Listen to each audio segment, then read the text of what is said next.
আর কালো মনে ভর্তি কাদা রয়েছে, সেই কাদা অর্ধমাক্ত মনে আজকে আমার কিছু প্রশ্ন উঠলো যে পৃথিবীর বুকে সুন্দর কুৎসিত এই জিনিসগুলো কারা তৈরি করেছিল।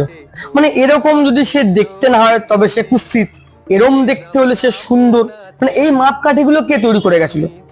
সুন্দর হতে গেলে তাকে ফর্সা হতে হবে, লম্বা হতে হবে, নাহলে সে সুন্দর নয়। গায়ের রং কালো হলে তাকে দেখতে বাজে, ইস কি কালো, গায়ের রংটা বাজে না, বা কালোর মধ্যে দেখতে ভালো, কালো কিন্তু দেখতে ভালো। মানে এই জিনিসগুলো কে এনেছিল? তুমি ফর্সা মানে তুমি দেখতে সুন্দর, তুমি লম্বা মানে তবেই তোমার সুঠাম দেহ। মানে এরকম অনেক রকমের মানে ক্রাইটেরিয়া ক্রিয়েট করে যাওয়া হয়েছে সুন্দর কুস্তিতে। কিন্তু আমার কাছে সব থেকে বড় কথা হচ্ছে সুন্দর কুস্তির জিনিসগুলো পৃথিবীর বুকে এসেছিল কেন, কে এনেছিল?